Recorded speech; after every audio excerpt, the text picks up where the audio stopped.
স্প্লাইট table. আজকে আমাদের যে আইটেমটা হবে সেটা হচ্ছে যে টেবিলের স্প্লাইট টেবিল, তাই না? স্প্লাইট টেবিলটা হচ্ছে, স্প্লাইট মানে কি জানো? পিস পিস করা বা খণ্ড করা, ঠিক আছে? আর টেবিল মানে তো টেবিল চেনই, টেবিলটাকে পিস পিস করা বা খণ্ড করাকেই স্প্লাইট টেবিল বলে। চলো করে দেখি সেটা কিভাবে করা যায়। তো প্রথমে আগে মাইক্রোসফট ওয়ার্ডে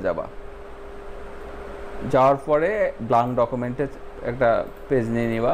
ব্ল্যাঙ্ক ডকুমেন্ট একটা পেজ নিয়ে একটা টেবিল তৈরি করে নিই। হ্যাঁ, এখান থেকে আমরা একটা টেবিল নিয়ে নিই, ধরো 5টা কলাম আর 4টা রো বিশিষ্ট একটা টেবিল নিলাম। নেওয়ার পরে আমরা লেআউটে যে এই যে এখানে ভিতরে কার্সার থাকলে লেআউট আসে, ঠিক আছে? এখানে লেআউটে যাওয়ার পরে এই দেখো স্প্লাইট সেল আগে আছে, তারপরে স্প্লাইট টেবিল আছে। তো আমরা স্প্লাইট সেলটা আগে করি, বুঝি, ঠিক আছে? তারপরে স্প্লাইট টেবিল করব।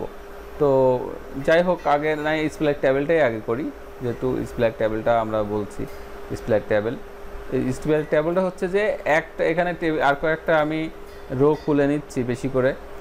এখন 1 2 3 4 5 6 7 8 9 10, 10টা আছে, 10টা রো আছে। এখন পাঁচটা রো দিয়ে একটা টেবিল হবে, আর 5টা রো দিয়ে আর একটা টেবিল হবে। কিন্তু তুমি এমন একটা কাজ করেছো যে 10টা রো খুলে একটা টেবিলের মধ্যেই কাজটা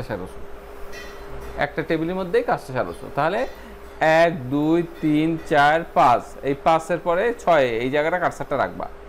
রাখে তুমি যদি টেবিলটাকে আলাদা ভাগ করতে চাও, ডিভাইডেড করতে চাও, তাহলে তুমি এইবার লেআউটে যাওয়ার পরে স্প্লাইট টেবিলে চাপ দাও।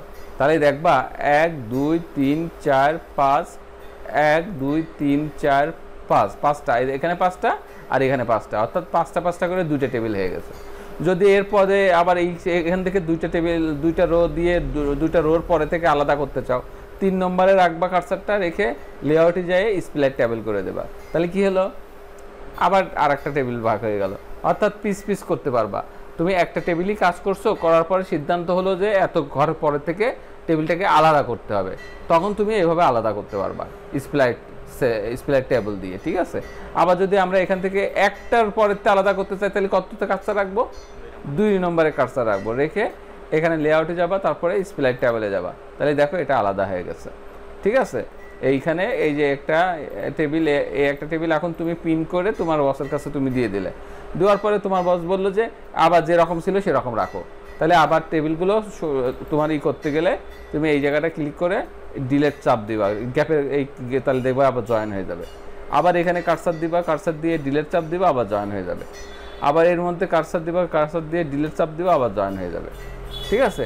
তাহলে তুমি টেবিলকে পিস পিস করতে পারতেছো, স্প্লাইট করতে পারতেছো, আবার জয়েনও করতে পারতেছো। পারবা না? কীভাবে করবা? যত তোমার 9 8 পর্যন্ত রাখতে আছে, তাহলে 9-এ কার্সার রাখো, কার্সার রেখে লেআউটে যাও, তারপরে স্প্লাইট টেবিলে যাও, তাহলে স্প্লাইট টেবিলটা হয়ে গেল। ক্লিয়ার? আবার যদি তুমি এইটাকে তোমার এটা কাজ করার পর জয়েন দেওয়া দরকার, তাহলে এই কার্সারটা এই মধ্যে রাখবা, মধ্যে রেখে ডিলেট চাপ দিবা, ও জয়েন হয়ে যাবে। এটাই হচ্ছে স্প্লাইট টেবিল। মনে থাকবে, প্র্যাকটিস করে নিবা, ঠিক আছে?